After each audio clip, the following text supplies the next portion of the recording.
Nakahanap nga kami ng bago naming paboritong restaurant dito sa Kapalonga, itong Itadaki. Mukhang araw-araw kaming kakain dito ah. Dumating na rin yung mga pintuan natin na talagang solid na kahoy. Oops. Pero bago yan, ito muna ang mga nangyari. Ito kami ngayon mga kulay sa labas. Kain kami na.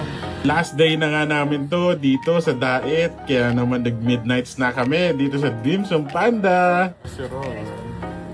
Kung sa kinakain mo? Ano kinakain mo Ron? Siomai rice. Kumain nga kami ng mga siomai, shark's fin at kanin. Masarap mga kakulay at sobrang mura. Hindi ko ina-expect na mura tapos masarap to. Basta. Parang niya basta. Solid yan. Shark's fin naman. Mga kulay, pauwi na kami ng Kapalonga. Excited na umuwi. Excited na kami. Yan si Roel. Ito si Ronnie Boy. May mga dadaanan lang kami. Mabilisan lang. Pero dire-diretso na rin ito pauwi ng pabalik ng ating bayan. Let's go! Pumunta nga kami ng City Hardware para bumili ng mga kaunting kailangan.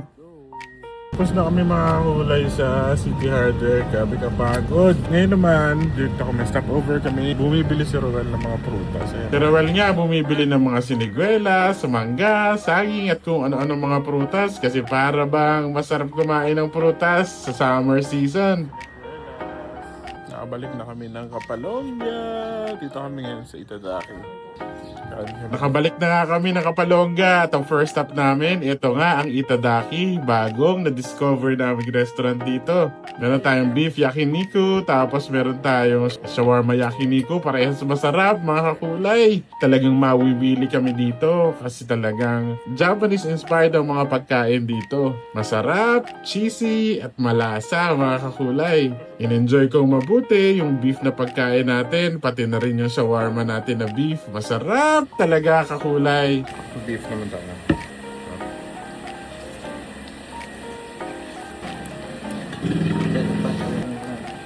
Mukhang mapapadalas ako dito mga kulay kasi masarap yung food.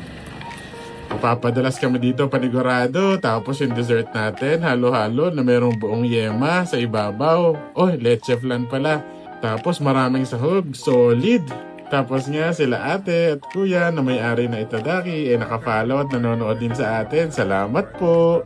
Balik na agad kami sa beach house. Punta agad sa beach house kasi ang dami namin kailangan deliver. Tandaan mo na pala kami, kila direct kasi dadaan namin yung blueprint tapos diretso kami sa beach house. Kasama ko si... diba? Kumakain na naman. Hindi kumakain, tulog. Solid ah. Dito na nga kami kila ate baby sa bahay nila Direk Balse. Salamat sa pagtulong po sa pag-asikaso ng mga kuryente. At pagdating natin sa beach house, dumating na nga yung mga magaganda nating pintuan at inaayos na nila yung mga pintura. Kulay itim ang napili natin.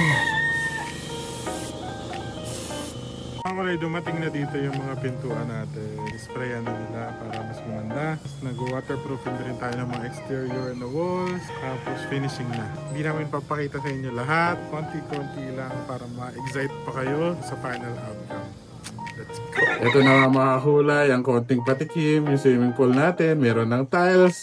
Sarap na sa pakiramdam. Tapos ito isang bedroom, patapos na. Hindi namin mapakita lahat para ma-excite din kayo. Tapos pumunta kami sa tindahan, meron humingi ng sticker sa atin. Kuya, sama ito sa vlog kuya. Thank you. Kuya.